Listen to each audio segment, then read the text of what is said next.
गुरुजी मैं पूछना चाहता हूँ, अगर कोई इंसान अपनी ज़िंदगी से हताश हो जाता है, निराश हो जाता है, तो वो कौन सा मार्ग चुनता है, कहाँ जाता है, फिर कौन सा मार्ग उसके लिए रह जाता है? राधे राधे दोस्तों, आज के वीडियो में गुरुजी ने कैसे इस लड़के को सही रास्ता बताया, पूरा वीडियो देखें। सबके अलग अलग मार्ग हैं। कोई साधु बन जाता है, कोई आत्महत्या कर लेता है, जी। कोई तीसरा रास्ता नशा का रास्ता अपना लेता है। तो गुरुजी मैं आप परेशान हैं? जी मैं पूछ रहा हूँ आपसे, अगर परेशान है तो क्या करना चाहिए, मतलब तो क्या आप करता परेशान है हैं? जी। किससे? अपने जीवन से जैसे कोई हताश हो जाता है, निराश हो जाता है, तो उसको क्या करना तो चाहिए आप गुरुजी? किससे हताश हैं, निराश? मेरे से बताओ। मैं तो परेशान अपने जीवन से ही हूँ गुरुजी। क्यों? बस कुछ शादी हो गई आपकी? नहीं, शादी नहीं हुई। शादी नहीं हुई, फिर किससे परेशान है? बस होती है गुरुजी कुछ ना कुछ वजह ऐसी बताओ कि ना, खुल के बताओ। नहीं, जब हताश हो ही, परेशान हो ही, तो परेशानी बताने में क्या दिक्कत है? माँ ठीक है आपकी? हाँ, माँ पापा सब ठीक है, पिता सही है, सब बढ़िया है। भाई? आपका आशीर्वाद है गुरुजी, सब बढ़िया है। फिर किस बात की आपको चिंता? गुरुजी अपने से खुद से परेशान हूँ मैं, अपनी जिंदगी से परेशान हूँ। कैसे? कुछ काम करते हो? हाँ, मैं जॉब करता था, मैंने जॉब भी छोड़ रखी है अभी। कितना कमाते थे?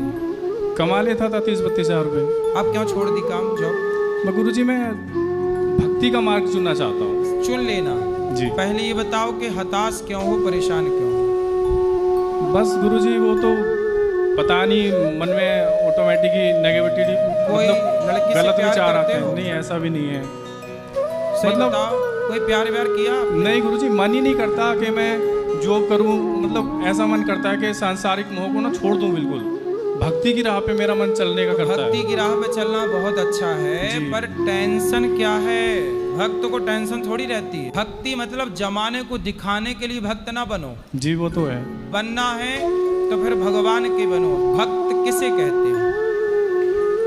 भक्त उसे कहते हैं जो पूर्ण रूप से अपने आप को भगवान के हवाले कर दे, जो भगवान के चरणों में आत्मसमर्पण कर दे, उसका नाम भक्त है। यदि आपने भगवान के चरणों में समर्पण कर दिया, तो चाहे भगवान आपको महलों में रखें या घास की झोपड़ी में, हर परिस्थिति में जो ईश्वर का प्रसाद मानकर प्रसन्न रहे, वही भक्त है। तो गुरुजी जैसे मतलब मैं चाहता हूँ वैष्णो देवी जी की यहाँ पे पुजारी बनना है, मतलब सेवा करना वहाँ पे, तो ऐसा पॉसिबल हो जाएगा? ये तो उनसे पूछना पड़ेगा। वहाँ पुजारियों से बात कर लो, वो अपनी सेवा में वहाँ माँ भगवती की सेवा में रखना चाहें तो रह लेना, क्या है। ठीक है गुरुजी। गुरुजी एक चीज सुनो, पर आत्महत्या वगैरह का ना सोचना। नहीं, वैसा नहीं, वैसा तो मैंने सोचा ही नहीं। सही है। गुरुजी एक बात और थी, मैं अपनी खुद की बता रहा हूँ, मैं खुद जो मेरे पे खुद पे बीती है।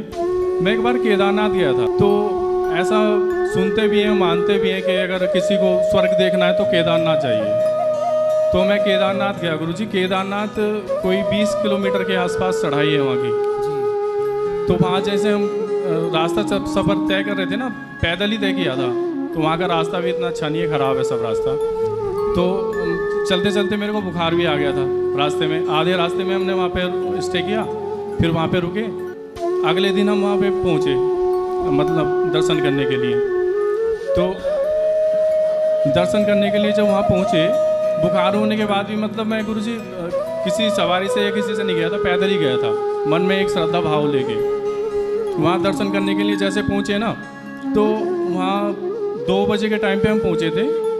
तो वहाँ पे कपाट जो द्वार था ना, वो मंदिर का बंद था उस टाइम पे। सही है, सही। तो वहाँ पे 2 तरह की लाइन लगी हुई थी।